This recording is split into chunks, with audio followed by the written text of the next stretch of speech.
उत्तराखंड में समान नागरिक संहिता कानून लागू होने के बाद से ही कई मुस्लिम संगठन इसका लगातार विरोध कर रहे हैं और अब all India Muslim personal law board ने भी उत्तराखंड में यूसीसी पर मोर्चा खोल दिया है। All India Muslim personal law board ने उत्तराखंड में लागू यूसीसी कानून के खिलाफ कोर्ट का दरवाजा खटखटाया है और समान नागरिक संहिता कानून को उत्तराखंड हाईकोर्ट में चुनौती दी है। AIMPLB ने हाईकोर्ट में दायर अपनी याचिका में कहा है कि यूसीसी पर हाईकोर्ट में AIMPLB समान नागरिक संहिता कानून संविधान के कई अनुच्छेदों का उल्लंघन करता है। यूसीसी से धार्मिक स्वतंत्रता और मौलिक अधिकारों का हनन हो सकता है। समान नागरिक संहिता कानून मुस्लिम पर्सनल लॉ के खिलाफ है। All India Muslim personal law board की याचिका को हाईकोर्ट ने मंजूर कर लिया, जिस पर उत्तराखंड हाईकोर्ट 1 अप्रैल को सुनवाई करेगा। उत्तराखंड में लागू यूसीसी कानून को लेकर कांग्रेस एक बार फिर बीजेपी सरकार पर हमलावर है। ये कानून सिर्फ और सिर्फ जो है विभाजनकारी नीति के लिए लाया गया है, क्योंकि ये केंद्र सरकार का कानून होना चाहिए। राज्य सरकारों का इसका कोई लेना देना नहीं है। राज्य में सिर्फ इसलिए लाया गया है कि लगातार अलग अलग राज्यों में ला करके सिर्फ सांप्रदायिकता के विश्व वृक्ष को बढ़ाते रहे। वहीं उत्तराखंड के मुख्यमंत्री पुष्कर सिंह धामी ने समान नागरिक संहिता कानून को लेकर कांग्रेस पर भ्रम फैलाने का बड़ा आरोप लगाया। समान नागरिक महाकुंभ, महाशिवरात्रि और आखिरी अमृत स्नान, जिस तरह से प्रयागराज में भीड़ उमड़ रही है, उसे देखते हुए योगी ने अपने आखिरी इम्तिहान की तैयारी शुरू कर दी है।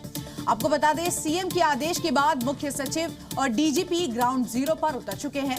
7 वरिष्ठ अफसरों को ट्रैफिक संभालने की बड़ी जिम्मेदारी दी गई है। 21 से 28 फरवरी तक के लिए 1200 बसें रिजर्व की गई है, जबकि सुरक्षा के लिहाज से हर मार्ग पर भारी फोर्स का डिप्लॉयमेंट किया जा रहा है। वहीं सीएम योगी खुद पल पल की तैयारियों की मॉनिटरिंग भी कर रहे हैं। 144 साल बाद बना शुभ संयोग और महाकुंभ खत्म होने में बचा सिर्फ 5 दिन का वक्त। पुण्य की डुबकी लगाने से जो वंचित रह गया, सब महाकुंभ का रुख कर रहे हैं, लिहाजा हर तरफ जाम का माहौल है। चाहे प्रयागराज की पावन धरा हो या फिर लखनऊ पटना से कूच करते श्रद्धालु, महाकुंभ पहुंचने की होड़ और सड़कों पर आस्था का सैलाब मध्य प्रदेश के कटनी में भी है और यूपी के सोनभद्र में भी।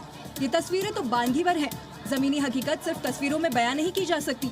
जरा सोचिए, आम दिनों में ये आलम है तो 26 फरवरी को महाशिवरात्रि पर महास्नान के दिन क्या हाल होगा। यही सोचकर सीएम योगी ने आखिरी इम्तिहान की तैयारी शुरू कर दी है। सीएम योगी की मॉनिटरिंग में तैयारियां चल रही है, जिसमें महाकुंभ के रास्तों पर कड़ी सुरक्षा के निर्देश हैं। ट्रैफिक से निपटने के लिए 7 वरिष्ठ अफसरों को लगाया गया है। मुख्य सचिव डीजीपी ने खुद ग्राउंड पर उतरकर व्यवस्था परखी। हर रास्ते पर सुरक्षा बल पुलिस फोर्स की तैनाती बढ़ाई जा रही है। स्टेशनों पर होल्डिंग एरिया बनाए गए हैं। साथ ही सभी वीआईपी पास रद्द कर दिए गए हैं, क्योंकि अमृत स्नान करने 26 फरवरी को करोड़ों श्रद्धालु प्रयागराज पहुंचेंगे। लिहाजा तैयारियों में कोई कमी नहीं रह जाए, इसका पूरा ख्याल रखा जा रहा है। हालांकि एक सच ये भी है कि महाशिवरात्रि को लेकर अभी से भीड़ बढ़ने लगी है और हर इंतजाम भीड़ के आगे कम पड़ता दिख रहा है। महाकुंभ का आज 41वां दिन है। प्रयागराज संगम में नेताओं से लेकर अभिनेता तक आस्था की डुबकी लगा रहे हैं।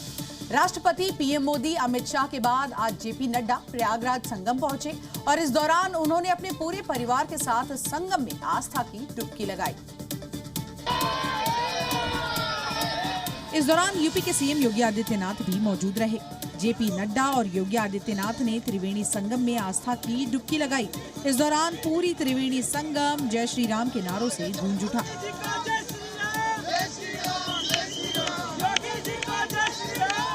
इस दौरान यूपी के कई मंत्री भी मौजूद रहे। जैसे ही त्रिवेणी संगम पर दिग्गजों ने यहां डुबकी लगाई, श्रद्धालुओं ने जोर जोर से जय श्री राम के नारे लगाने शुरू कर दिए। संगम में डुबकी लगाने के दौरान सीएम योगी का एक अलग रूप नजर आया। इस दौरान सीएम योगी की नजर एक बच्चे पर पड़ी तो सीएम बच्ची को नहलाने के लिए बुलाने लगे।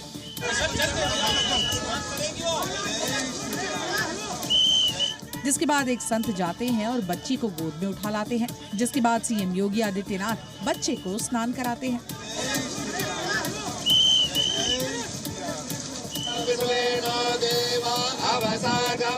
संगम में डुबकी लगाने के बाद जेपी नड्डा ने परिवार के साथ मां गंगा की पूजा अर्चना की। सीएम योगी आदित्यनाथ ने भी गंगा मां की आरती उतारी।